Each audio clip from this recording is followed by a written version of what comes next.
My parents taught me everything I know about quiet courage. How to fix a broken kettle without saying a word. Please subscribe my channel. How to leave a note for someone and trust them to find it. How to forgive even when forgiveness feels impossible. They loved with an ordinary, fatal tenderness, the kind that stitches ordinary days into a life. Then one night took the ordinary and turned it into an absence so big it swallowed the skyline. Noise where warmth had lived. Smoke where laughter had lived. I can still hear the last sounds before the silence moved in. A fragment of a song, a door, the weight of a footstep. Grief arrived first. A cold, efficient thing that rearranged my whole world. Anger came later, hotter, sharper, honest. I named that anger. I did not let it name me. I called it resolve. Resolve is not the same as revenge. Resolve is an instrument of truth. I will not become what took them. I will not let their deaths justify a new cycle of violence. Instead, I will wield patience like a weapon and truth like a blade. I will bring light to what has been hidden. I will turn confusion into record. This is my oath, to gather every fragment, every whisper, every receipt, every photograph, every witness that remembers a face or a car or a sound. I will collect facts the way my parents collected small joys, carefully, reverently, without haste. There will be maps of movements and lists of names. There will be interviews in fluorescent rooms and conversations in kitchens with tea going cold. I will learn how to read paper the way some people read faces. I will learn the language of courtrooms and reports. I will build a chain of proof so long that it cannot be ignored. Hear me when I say this. Evidence is patient. It waits in files and feeds on persistence. It tolerates no emotion in place of clarity. Where anger clouds, facts will clear. Where vengeance wants speed, evidence demands time. I will give it that time. I will use the law in every way it can be used. I will find the people who still believe institutions can be made to serve those who have been hurt. I will find journalists who will listen beyond a headline. I will find lawyers who will turn my grief into something that can be read aloud under oath. There will be hard days. There will be days the city moves as if nothing happened, where children skate past the place where my life changed and the world continues its indifferent orbit. On those days I return to small remembrances. The way my mother folded letters, the stubborn laugh my father kept even when things broke. I carry them like talismans. I have learned to move through shadows not because I seek darkness, but because light sometimes hides the truth. These skills will not be for harm. They will be for discovery. I will sift through networks and whispers and follow paper trails that lead to doors. I will ask questions nobody wants to ask. I will keep a notebook and a recorder and a stubborn belief that the smallest detail can crack the largest lie. To the ones who thought our silence would bury us, listen. Silence is porous. It takes in wind. It lets in light. The truth finds crevices. The names you think you erased have witnesses. The receipts you shredded leave traces. The messages you deleted sometimes live inside other people's devices. Nothing is absolute. Nobody is invisible forever. This work is not heroic in the way stories like to sell heroism. It is slow. It is often administrative.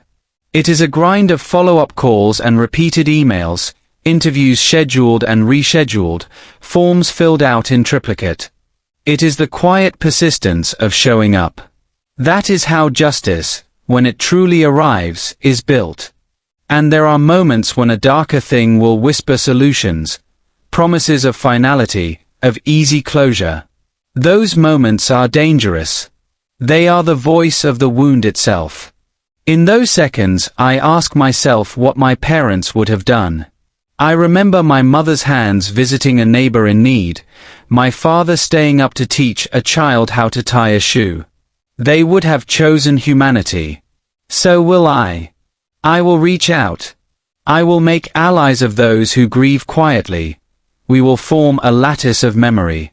We will photograph, we will document, we will turn stories into timelines that speak louder than a single voice. We will knock on doors until someone answers. We will speak until the story we tell can no longer be denied. When the media listens, it can shave off the armor of secrecy. When the courtroom opens its doors, it can place a microphone in the center of a lie and let the truth be heard. I do not crave spectacle. I crave accuracy. I crave a record that reads like a ledger, balanced, detailed, undeniable. There will be moments of fear. There will be nights when the city's lights look like stars over a place that wronged me. In those hours I let myself be small again. I remember their lullabies and the way a kettle sang in the morning. Those memories are not weakness, they are calibrated strength. They remind me why I want the truth to live.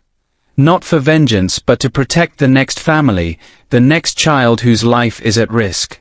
This is not only about accountability. It is about legacy. If I do this right, if I persist, the names of my parents will not be an epitaph no one reads. Their lives will become a barrier, a set of records and testimonies that make it harder for terror to hide. The story we create will be a warning. The city remembers, and it will organize. To anyone who holds a piece of this story, do not discard it. Scan it, save it, speak it aloud to someone who can write it down. Your memory is a ledger against forgetting. Your single detail may be the one that unthreads a network of lies. I imagine the day, perhaps distant, perhaps near, when the truth is brought out of shadow.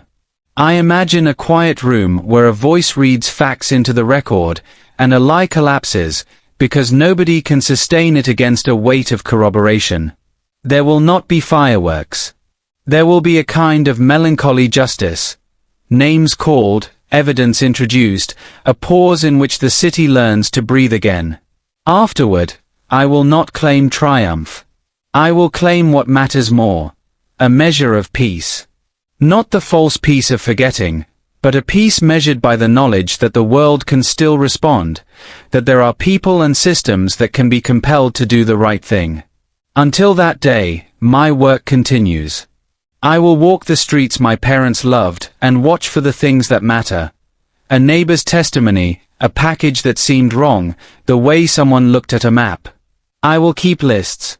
I will keep names. I will keep watch. My promise to them is simple and unromantic. I will remember. I will record. I will compel accountability. I will not let their story be reduced to rumor.